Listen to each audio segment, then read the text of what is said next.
here. Then I figure we kind of can go through the board and kind of introduce ourselves and say, what our titles are. Um, my name is Glenn. I'm the co-VP, and I'm also the director of social media. And forgive me if you hear legal stuff in the background because I'm currently working. This COVID-19 made my work made me work longer now, so this is not exciting for me over normal hours.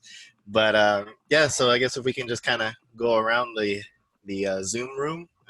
Everybody want to introduce themselves? We'll start with Kim. Yeah, absolutely. I'm Kimberly. I am the co-vice president with Glenn here of the SLASC, and we are so happy to have Zach today to present with us. Xiaoting? Hello, everyone. I'm Xiaoting. I'm the programming director of SLA, and we are super lucky to have Zachary Painter here with us today. But Alicia? I'm Alicia, and I am the assistant webmaster and the assistant social media director, but I don't do a very good job. Poor Glenn. Oh, what are you talking about? You're We'll the get best. you going. It's a team effort. Working under Glenn, you'll learn. I'll tell you what. He's a talented man. So again, I definitely want to thank Zach for being here. Just a little brief little spiel about Zach. He's the primary public services librarian for the School of Engineering at, doesn't say what school that is. So I think you're going to have to fill that one in for me, Zach. I'm at Stanford. Okay, at Stanford. And he's also responsible for library instruction, reference services, and information requests from library users. He's also the president of the SLA San Francisco chapter and the treasurer for the SLA Engineering Division, which sounds pretty cool. And then I believe you kind of altered our topic today a little bit, or is it still the same? It's still mostly the same, although I changed some of the back end of it based on some information that came from Stanford a few days ago, which I'll talk about that as well. But it's mostly job search hunting-ish related. Okay, well that's perfect. I think, especially in these times, it's going to be real important. And when we come out of the tail end of this, would be really good to get that going. So I guess with that, I guess I'll leave it to you. And you guys already got the screen share and all that set up and everything. Okay, cool. Yeah. So. All right, so I will say that some of this, I think everybody can see the screen. I need to actually take the little Zoom thing off of my screen. So I wanted to at least keep this somewhat short and have a chance for some conversation with everybody as well. But I also, thought that it would be nice to give a sort of monologue, dialogue, whatever. I guess I will try. I do see that there is chat. Great. So yeah, you can feel free to ask questions. I'll keep the chat. I got two monitors, and one of them is this gorgeous 34, 36-inch curved screen. And it's the one that I'm looking at most of the time. And the camera's on the little laptop. So I'll try to keep up with both. But as said before, no, you're not loading. You know what you're doing.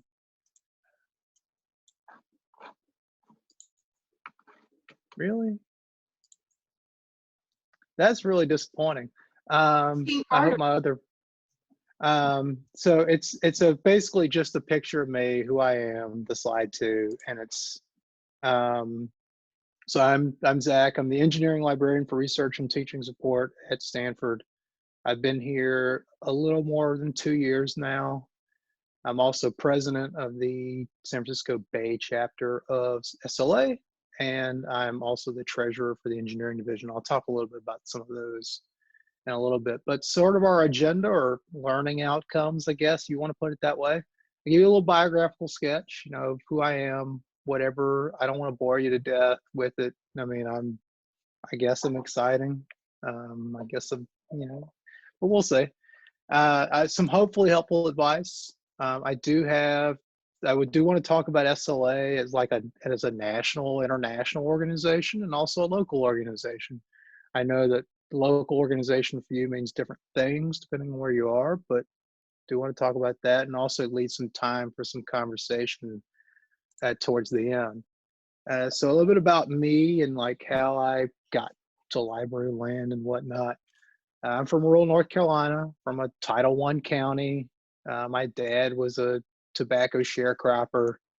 My mom grew up in Blue Ridge Mountains of Virginia, and I went to college.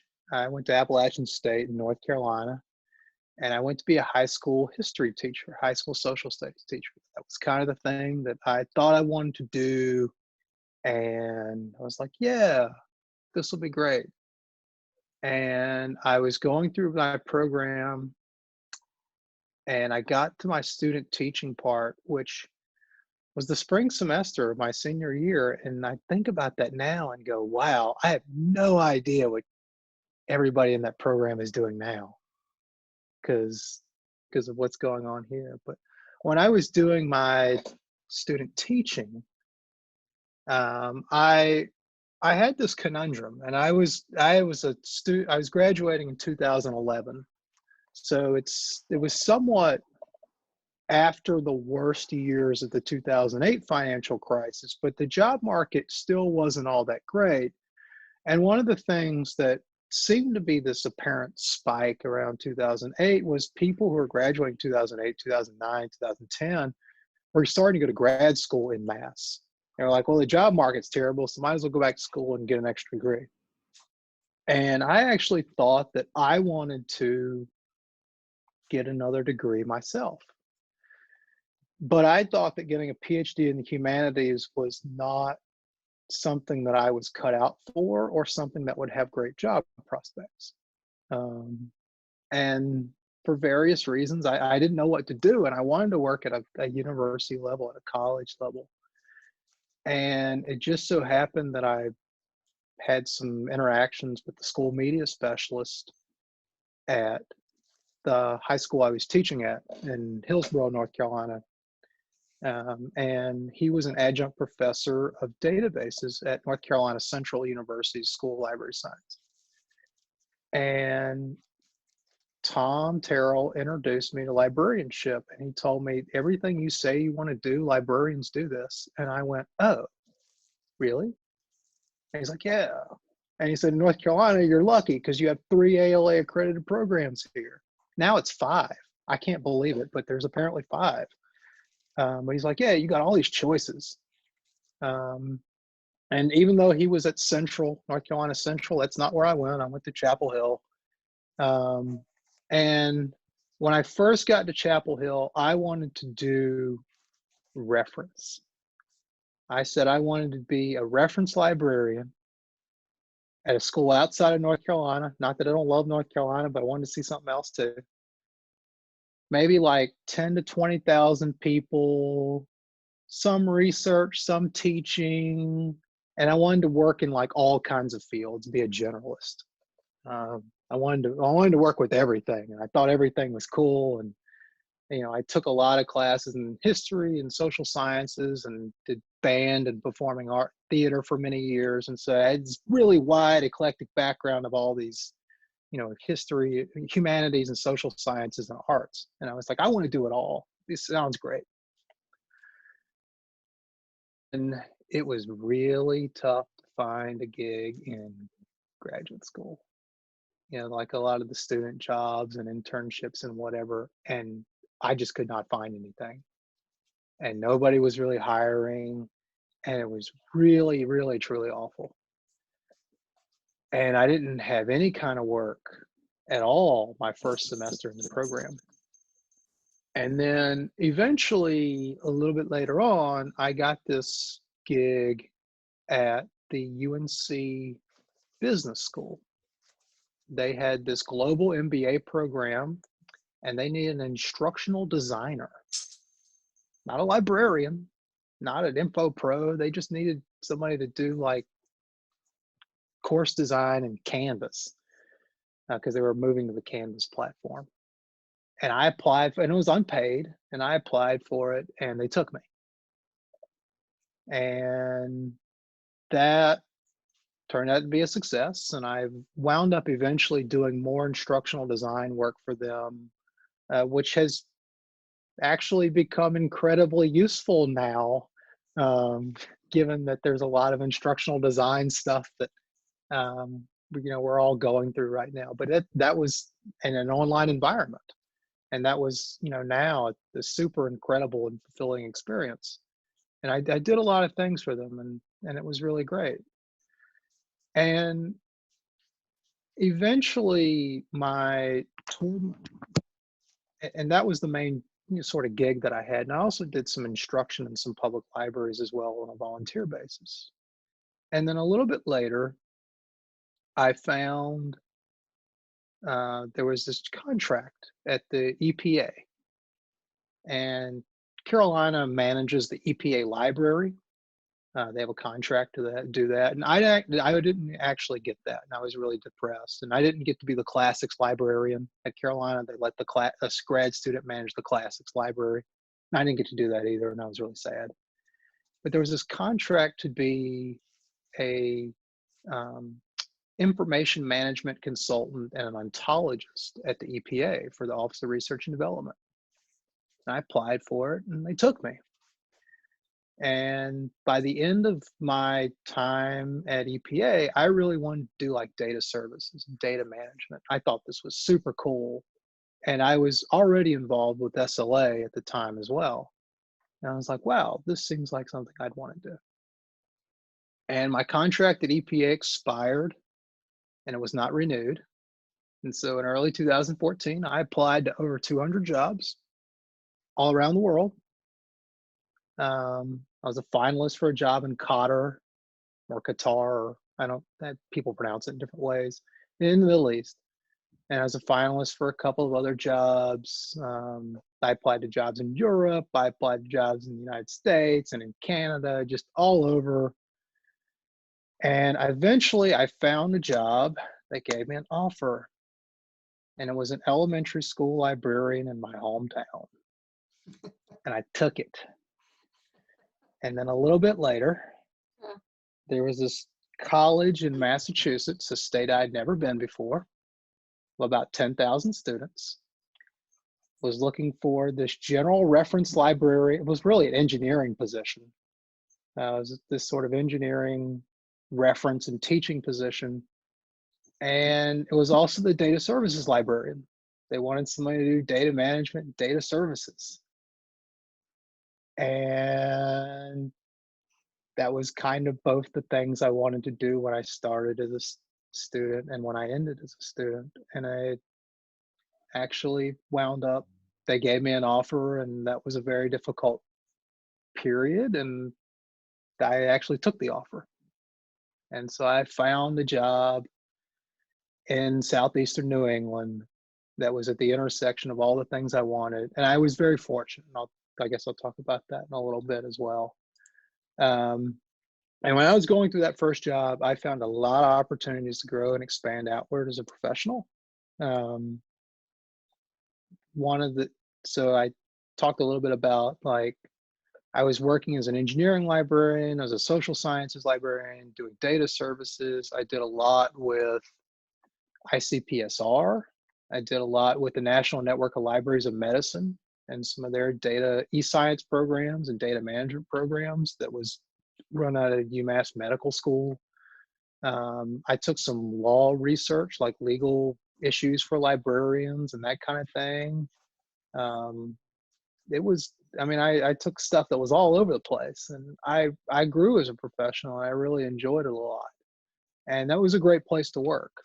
And it was really kind of crazy, but in 2017, I saw this job posting for an engineering librarian at the United States Naval Academy. And I went, yeah, this sounds like a once-in-a-lifetime thing. And impulsively, I applied for it. And then another job came up at the University of Virginia for a science and engineering position. And I guess I impulsively applied for it too. And I had 2 on-campus interviews, and I didn't get either job. But then at the same time, a job interview came open. I was actually sent a letter from some school in California, a place I'd never been to either and didn't know anybody. And then North Carolina State University had an engineering job that came open, and I went, okay, I guess I got to really apply for that one. So I applied for those two and eventually got an offer from Stanford and decided, hey, I'm just going to pick up and move again for some crazy reason. And, you know, the unvarnished truth is that here, some things are better, some things are worse. There are opportunities from New England that I miss, and there are opportunities that I never would have had if I had stayed at UMass. So I do have to put that caveat in there as well. But, you know, a couple of things I guess I learned the first time about, you know, my sort of job searching. One of the things I think gets harped on in library school a lot is like, what are we training you for? Are we training you to get your first job or your third job? That seems to be the sort of thing that was impressed upon me. And I guess technically I'm interviewing for another position now. I applied for another job. It is at Stanford, you know, but that's a different thing.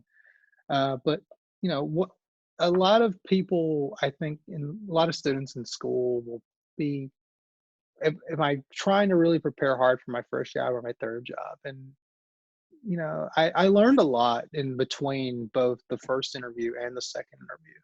Because in the first interview, like I had very, very little actual library experience. In fact, the most library experience I had was I've done some volunteer instruction in some public libraries. I had worked for a semester in an internship at a health nonprofit, IntraHealth International. Great little company, but you know, very small shop. And then I did some contract work for the North Carolina Occupational Health and Safety Research Center. They had this little reading library.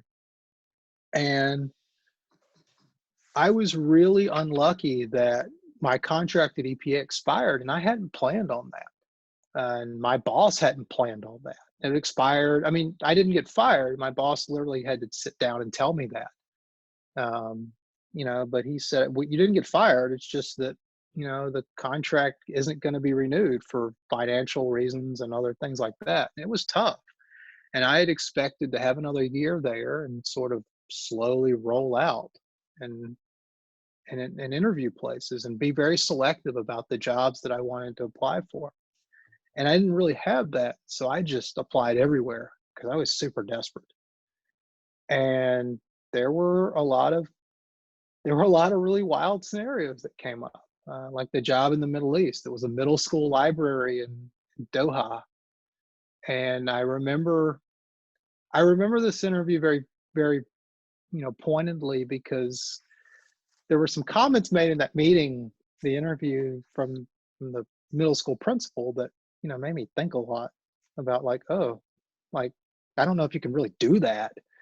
But one of the things they told me, and the only reason I remember is because he said it twice. He brought it up at two different points. And he was like, you know, there's not a lot of single women out here. And he mentioned that a couple of times. He mentioned that again, like, he's like, yeah, if you're a single guy coming out here, like we usually have couples and we usually get like trailing spouses or things like that. And he's like, we don't hire a lot of single men and you're not really going to meet anybody out here. And he mentioned this, you know, once or twice.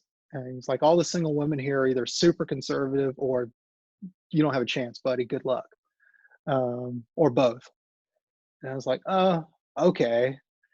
And, you know, other people have told me about that. They were like, yeah, they probably did you a favor. But they chose somebody who had been in the region for a year. But if that person hadn't applied, I have a pretty good guess that they would have hired me. And the elementary school position that I took, I actually got it first. And I wound up getting another job offer from a community college. And it was a great job. It was like the technology librarian and this general reference position. It was in North Carolina, and it would have been great. And it was really like a level that I wanted to work at. And unfortunately, they were going to pay me less there to work 12 months than the elementary school was going to pay me to work 10. And elementary school was in my hometown. It wasn't my elementary school, but close enough, right? And I turned it down. And I think a lot about like if I had gotten the offer from UMass, would I have also now been reneged on the community college? Because I did renege on the elementary school, but it wasn't because I don't hate kids, or that's not true, because I was a summer day camp counselor and a coach for several of the kids at that school, and I was first name basis with several of their parents, and there were a couple of them that I had spent whole summers with, and I knew exactly what buttons to push, and how far I could get away with egging them on. And it was going to be awesome. There was one in particular I was really looking forward to making fun of every single day, and it would have been so amazing. And her mom was actually my boss for part of my time at Parks and Rec. So it was like, she knew what the deal was. It would have been great. Okay. But one of the things that the people at the community college told me, and one of the things that the people at UMass told me, was at UMass, they basically said, you got the job because you taught so much better than everybody else. And granted, I went to college to be a high school teacher. So I hope that I taught better than everybody else they brought in who wasn't, a teacher. And I guess one of the big things they sort of impressed upon me was the way that you taught and the command that you had totally was good enough in that one skill, where the rest of your background was cobbled together well enough that it worked. And I learned that, most people will have some kind of skill or some kind of thing that they excel at. And all of you probably have some kind of skill. And what is that skill? And find it, use it. And, I applied all over the world, and I was very unlucky. I got very few. I probably had 50 phone screenings out of 200 applications. I mean, it was definitely not, it was not half, I know that. And it was, I don't remember the exact numbers, but I don't even think it was a third. It was probably like, 50 or 60 total just for phone screenings. And that was not even like on-site interviews. I was probably a on-campus or equivalent finalist for maybe 6 positions. And most of them had a lot of them in truth had some difficulty. At UMass, it was just like, we can't find anybody. At the elementary school, nobody wants to be an elementary school librarian in rural North Carolina. I mean, sorry. There was, same thing with the little community college that I applied to. The first interview I had, the first domestic flight I ever took in my life, was a job interview at Kansas State. I'd actually been to Kansas before, but on a bus for 3 days. And I learned a lot in that interview, but they said the manager, she was pregnant. She was like, we don't have time to screen people. We just got to hire somebody. So they brought in a bunch of people, and that was sort of how I got it. And it was tough. And it was also very difficult for me to renege on the elementary school job. And sometimes I wonder, like, where I would be if I was teaching 5-year-olds how to read now, as opposed to, and I would have had to take more classwork because I didn't get teacher to teacher transfer for my education license. But that was a tough conversation to have. And I actually would encourage people that if there's a job out there that you take, and very shortly thereafter, something that is slightly better comes up, I actually would encourage you to think about it and not necessarily dismiss even the necessarily better opportunity. Because it's not that I didn't want to be an elementary school librarian in my hometown. I did. And it's not that I wanted to move to some crazy place that I'd never been to before. But that job was literally like everything that I wanted in a job. And it was a chance for a slight adventure, and I guess I took it. But the second time around, it was a lot easier getting an interview. I applied to 4 positions. I got 4 on-campus interviews. It was a lot easier. I had 3 years or so of actual experience doing the job. And my initial background didn't matter as much. Like I told you, I'm an engineering librarian, and I do like teach people how to code and stuff.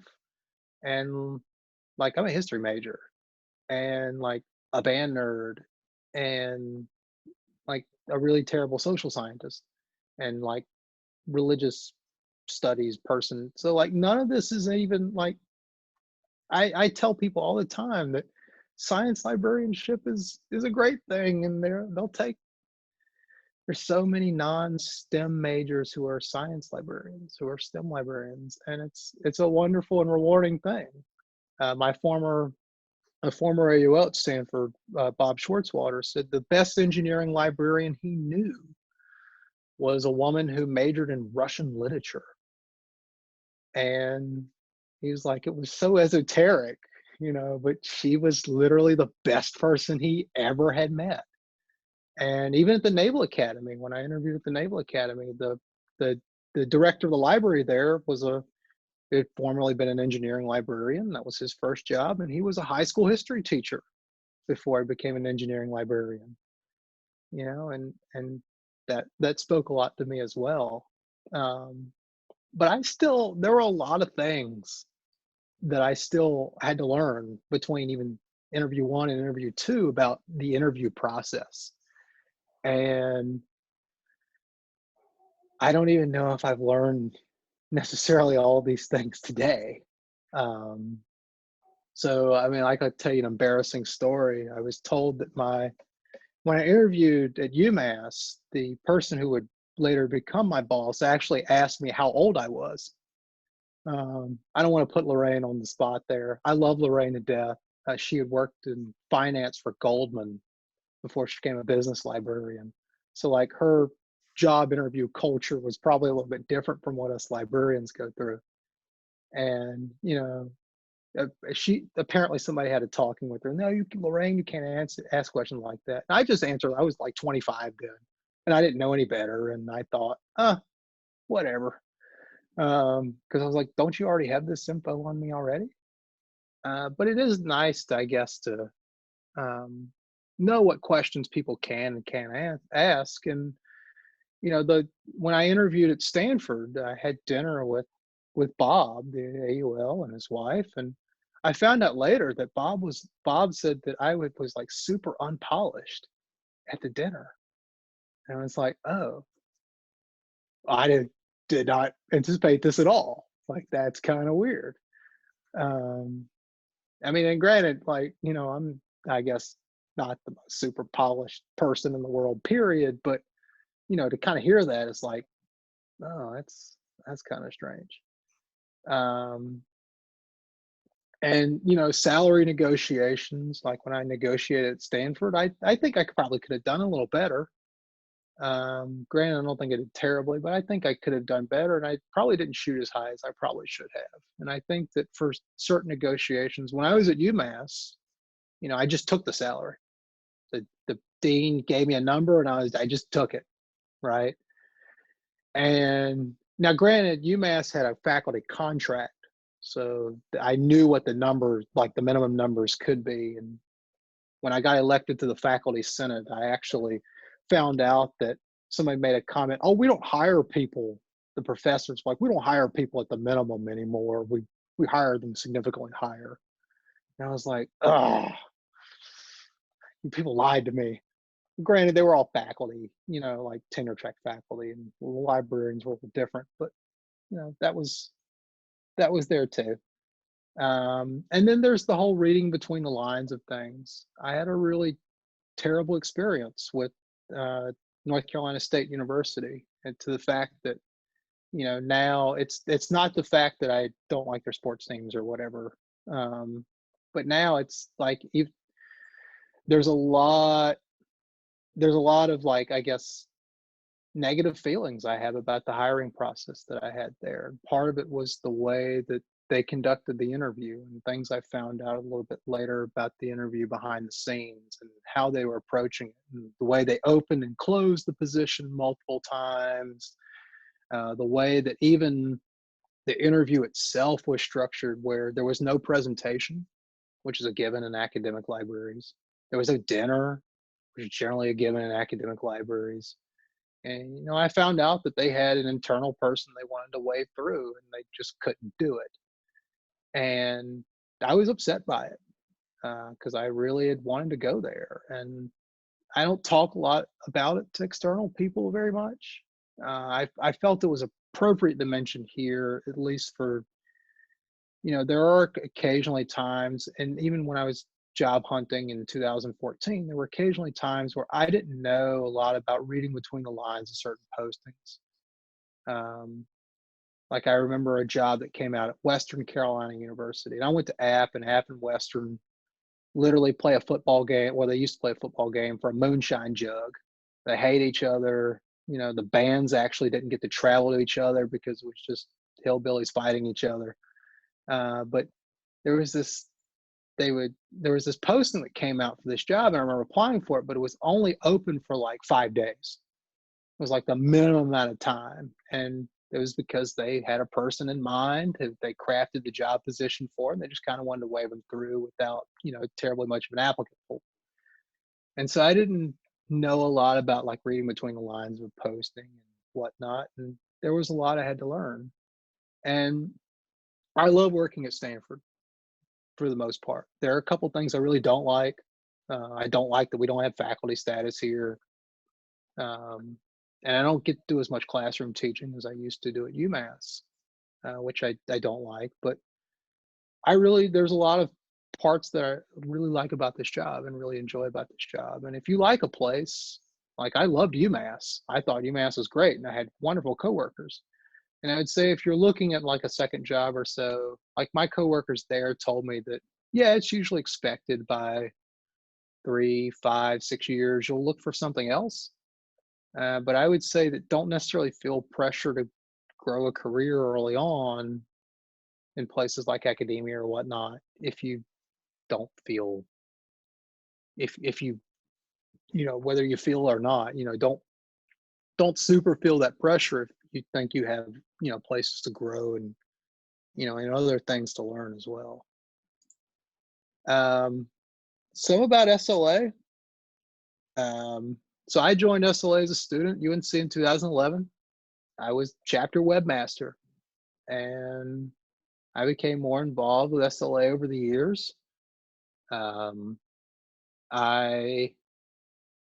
became fundraising chair for the engineering division 2014, 2015, and raised a lot of money, and eventually became treasurer of engineering. And then shortly after I moved to Stanford, they were looking for a chair-elect, and I decided to apply for it. And they had a little nomination, and I was nominated, and I got it. And so my term to be chair is this year. And SLA as an entity is going through some major changes.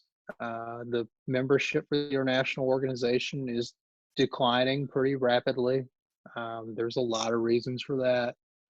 But one of the things that my mentor in graduate school, Rebecca Varga, who's an SLA fellow, a former past president of SLA, she's one of those people who has ribbons to the floor at conferences.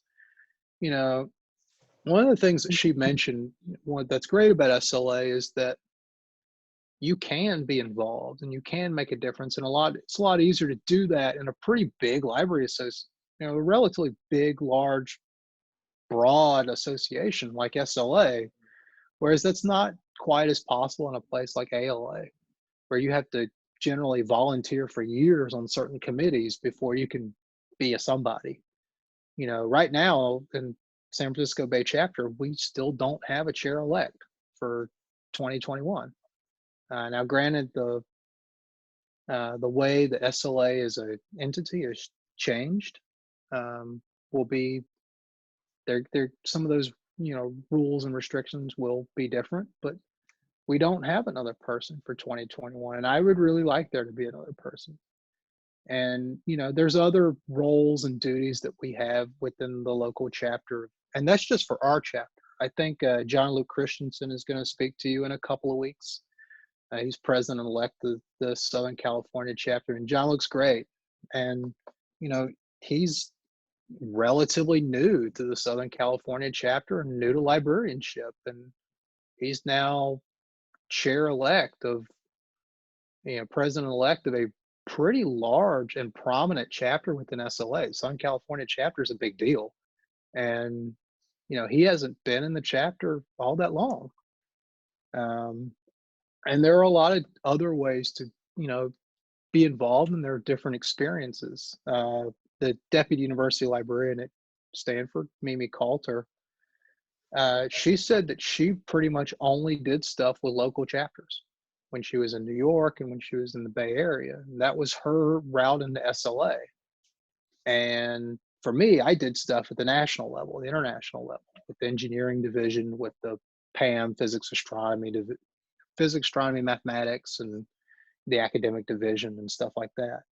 And there are just a lot of different ways that people could be involved. And SLA, because it has such a broad grouping of librarians, I think there's really something in it for everybody. I took a CI course with Cynthia Cheng Korea, who's a big name in the CI world. I took one of those classes in graduate school, and I really enjoyed it. And like, I've taken, when I go to SLA conferences, I'll, you know, and hopefully, you know, we'll be able to go to Charlotte in October from North Carolina, so it'd be a great thing for me. But the networking and meeting different people and hearing lots of different talks. And in engineering, this comes up because competitive intelligence within engineering is a big deal. And knowing legal issues around patent law, things like that, is a big deal. And being able to talk to law librarians about, which I can meet some in SLA. I can meet corporate librarians and business librarians in SLA who tell me about the reference skills that they need. Corporate librarians in engineering tend to be sharper with reference than academic librarians. And it's not because academic librarians are terrible. It's just, you know, we don't generally have to justify our value add in our jobs as much. And corporate librarians tend to have to. And so my experience is that the corporate engineering librarians are really, really good at reference and really, really good at information finding. And it's really great to network with them in a different environment than academia and learn from lots of different people. And so I do want to at least put that out there, even though like SLA is an entity, there's financial troubles, there's membership troubles, but even like ALA is struggling, MLA is struggling, the Medical Library Association. Like, I think most professional associations are struggling, and I think there's still a great value and a great chance for people to be involved and be active as well in lots of these, and lots of groups just like SLA. So part of my presentation got changed because Stanford has frozen hiring indefinitely. And I imagine that a lot of other schools are in the same, a lot of other institutions are in the same boat. Stanford's not doing any external hiring for anything right now. I think a lot of other places are that way too. And you know, I don't have a crystal ball, and I have no idea when things will be back to normal. And sadly, I don't have a lot of like super sage advice for things, some things in that respect. I know that like when I was unemployed in 2014, I tried to cobble together a little bit of everything. I took on like a contract gig at the North Carolina Occupational Safety and Health Research Center. I even tried to go back to the UNC Business School. They wouldn't take me because I wasn't a student anymore. I did some stuff with some other public libraries. I was just trying everything.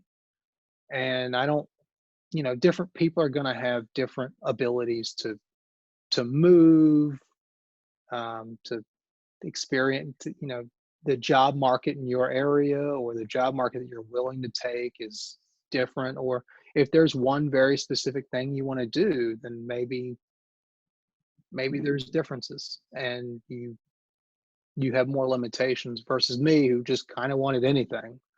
And I just happened to wind up in a place that was really good for me. And like I work in STEM and I work for a lot of this program called the Carpentries a lot, which teaches foundational skills in research computing. And there's nothing in my background that suggests that I do any of that. But it was something I picked up and it was something that I learned. And I think it's a really fantastic thing. And,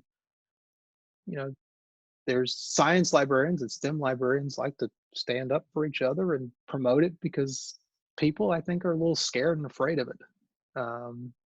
But even the web services librarian at my last job, he got his start in a pharmaceutical library. And he was doing pharmaceutical research. And he was the political science major. I mean, that was what he went to college for. And then he went to grad school and got a job in a pharma library. And he said, the thing is, like, the research skill is valuable. My old boss at EPA deliberately wanted to hire librarians. He was an IT guy.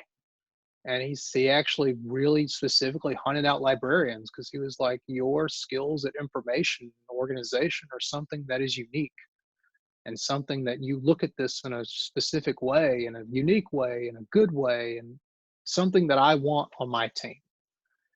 And I don't know if librarians do a good job of entrepreneurship or marketing themselves or whatnot, but I think there is a place for the librarian in very many settings.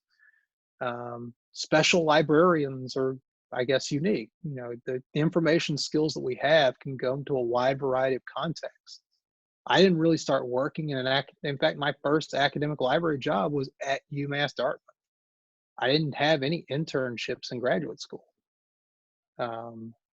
If you are looking for internships, I know people at University of California, Irvine and at Georgetown who do business librarianship who are looking for interns. So if you're interested in that for your like capstone thing, I can forward you some names. But that's one thing I kind of wanted to at least say about special librarians. The degree itself and what you learn and the things you can apply, take those to other contexts, and there's a good chance you'll be able to find something. And oh no, can you not see my screen? I can see it. It just says it's loading. Oh, okay. So what I'm going to do now is instead, I'm going to go to Zoom. I'm glad I did this, by the way. I'm going to go to Zoom. I'm going to change my background because I had a picture that I was going to show right here of sunshine and rainbows. And so that was this slide. It was just sunshine and rainbows. So anyway,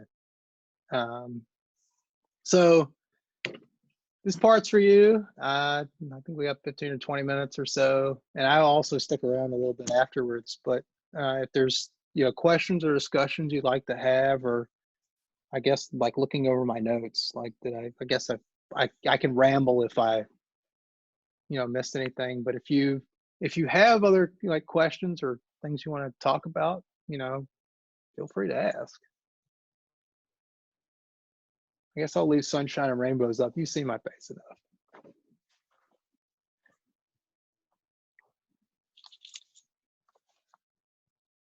What's the name of the ship on the sunshine and rainbows? So this is from a video.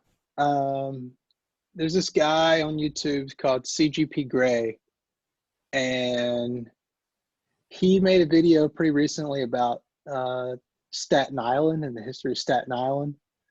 And so I was watching that video, and I remember like I had seen this video like a few weeks ago or something, and I just remembered that video and was like, I know there's like a cute little adorable picture of like sunshine and rainbows.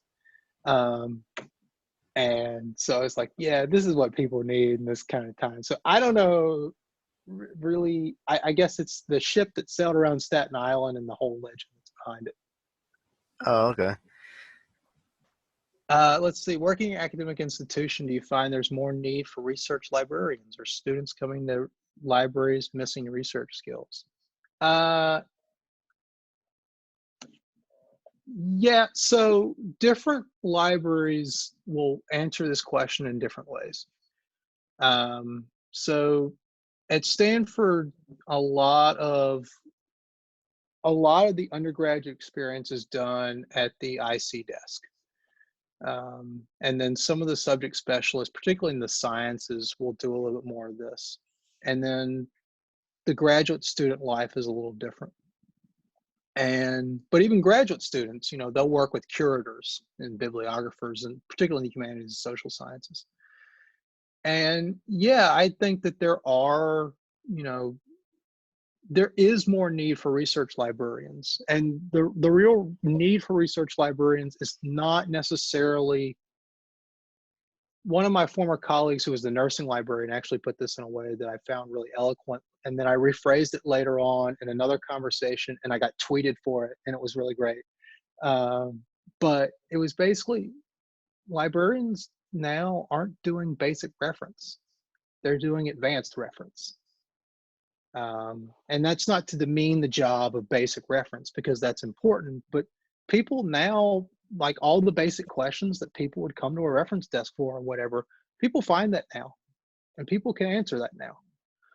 But there's the critical thinking skills that are required within information literacy. And then there's also I'm really stuck and have nowhere to go, and I don't know where to find this information. An example I'll give you is, I was working with somebody recently who, she was a student in the Earthquake Engineering Center here at Stanford, and she wanted to find information about the legal notices of the Christchurch, New Zealand earthquake. And she just could not find anything. And it took me the better part of like 4 days and some conversations with government ministry in New Zealand and like all these other things. And eventually I found the information for her, what the legal terms were called and some of the restrictions and whatever, and some of the history behind it. And that was a tough question. And I've got other stories like that too, of people need research librarians, and the corporate world still does too. And it's not necessarily, people can find the low-hanging fruit now. They don't need a librarian to do that.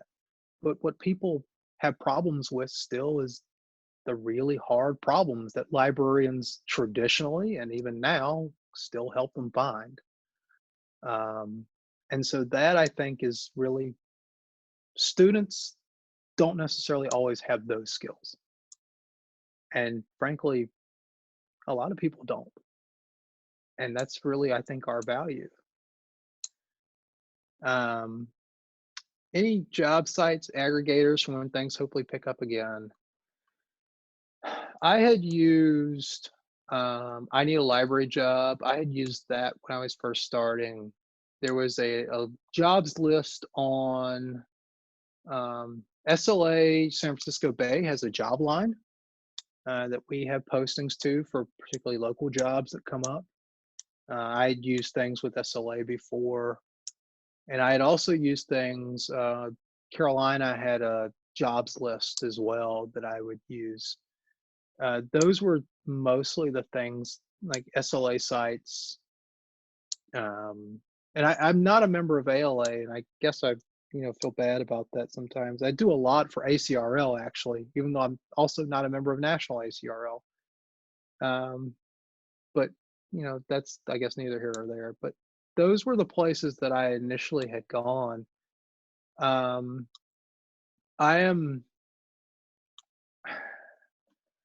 I'm not as familiar with the general aggregators as I used to be.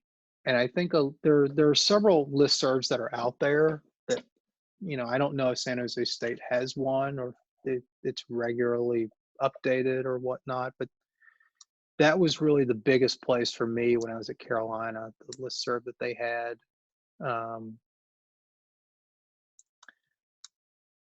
Negotiated salary for my first job. I didn't. So I knew what the contract stipulated. So there was a contract that governed. There's a contract that governed the jobs. Actually, I guess that's not totally true because I had 3 chances to negotiate a salary. I had a chance to negotiate at the elementary school, at the community college, and at UMass. And I actually didn't negotiate a single time. And the person at the community college actually said that, like, this is a hard offer. I literally cannot give you anything different. And I don't know if she was necessarily, BSing me or not. And then, but I looked at it and I was actually kind of discouraged, but, I had the elementary school offer and I had already accepted that. And so I think my stance on them was a lot different than it would have been if I hadn't had that offer. At UMass, I knew what the low number could be, and I got a number that was pretty close to that, but not exactly the minimum.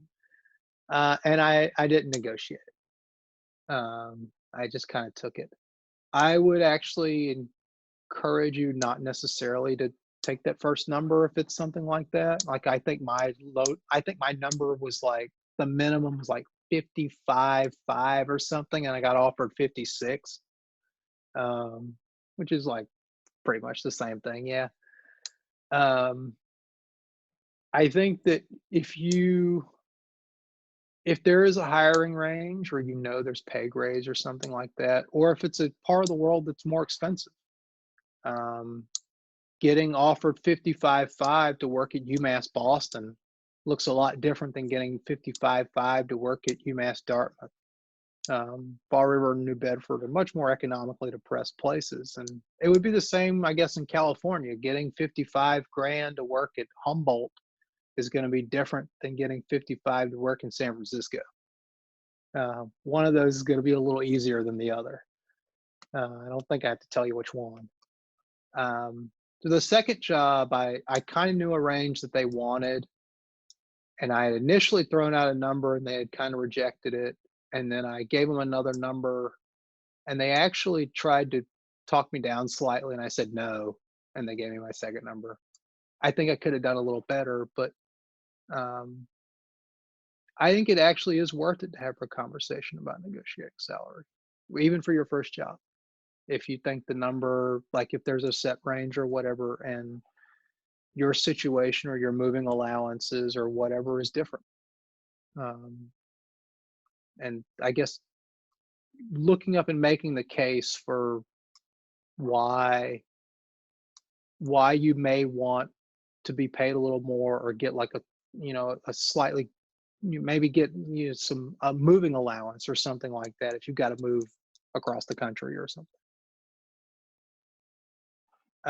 More to different parts of SLA. SLA has a lot of divisions. Now some of that is changing. They've revamped the unit and chapter structure, but they have, different divisions are still listed. So I'm involved in a couple.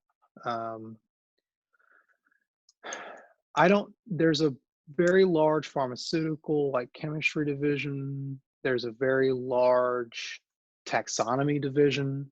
There's a very large legal division. There's a big military libraries division. There's a government information division. There's several in the sciences. Engineering has one, sci-tech, physics, astronomy, and mathematics is a division. Those kinds of things. There's an academic group. Really, if there's something in librarianship that you are interested in, it's probably an SLA. You can probably meet a person for it. And in my experience, when I've reached out to people at SLA and or other library associations, to like for ASCE, which I'm also a member of, the American Society of Engineering Education, and for IASSIST, which is a International Association Social Science Information Service Technology, every time I've asked for help for those people, it's been great, and they've been very helpful. And I found the same in SLA as well. Generally speaking, I think if there's something in library land that exists, it's at SLA, and you can find it. How did I not get completely discouraged in my initial job search? I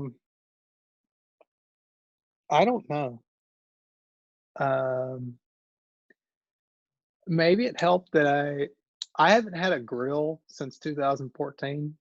The place I lived at in my second year in graduate school, and then the next year, our landlord left us a grill, and I grilled out like every day, and it was like all I could, and it was just all I could do to like, it was kind of a full-time job. And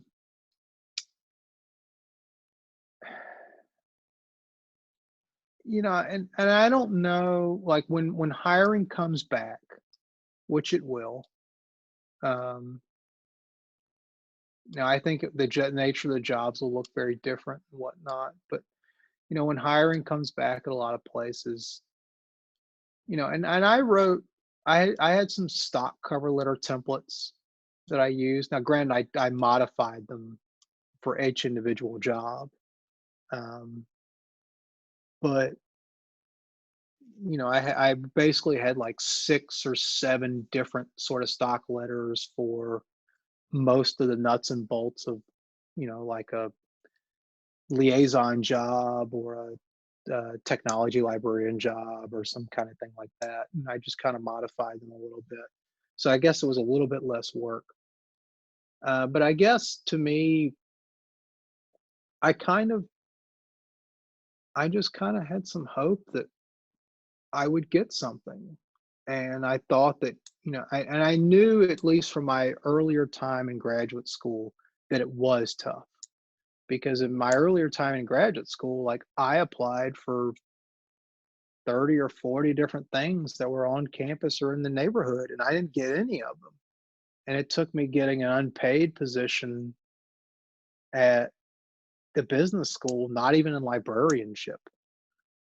And, eventually I worked in a field experience for a knowledge management firm. And then I did that taxonomy and ontology thing in EPA, but other than some other public library instruction, that was it. And I knew it was difficult, based on that experience. And I guess that helped me out a lot.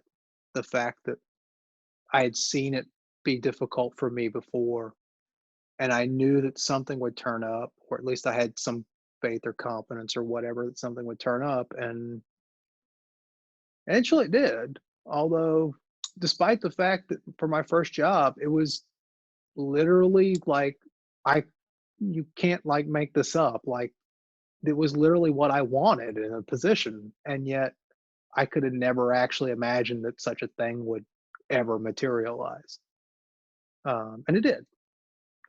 And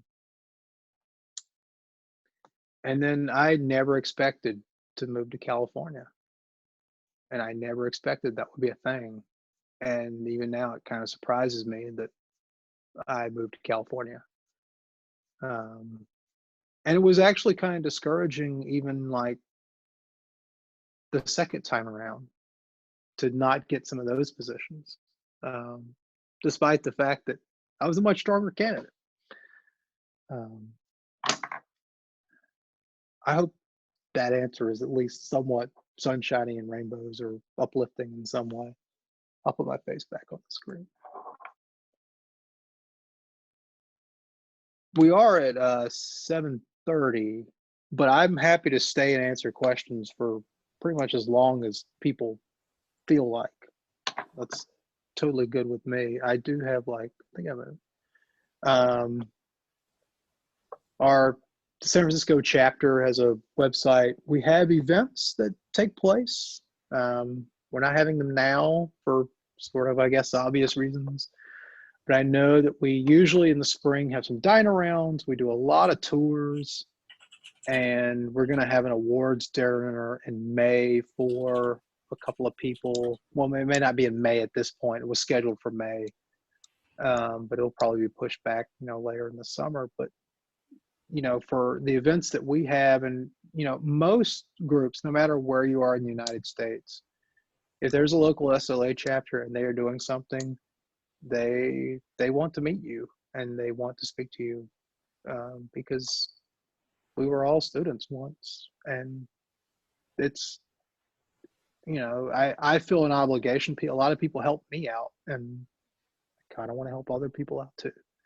And I also put a link to the Carpentries because they're a group that I really love. They teach foundational research computing skills. I'm an instructor trainer for them, so I train people how to be teachers, and I also teach for them. You don't need to know how to program or code. It's helpful if you do, but you can learn it. I learned at EPA. That was another thing. Like, I got to EPA and I learned how to use Git and how to connect to a command line and do all these things. And now I teach them. And I even taught my mentor in graduate school, Dr. Varga. She was in a class of mine, and it was kind of weird, but it was nice. All right. Well, thank you, Zach, for that presentation on behalf of our entire SLA chapter. Thank you for coming out and doing this presentation and spending the time with us. I don't know if anybody has any other questions or anything. All right. I don't think we're going to have any more questions. Yeah, so I guess just thank you.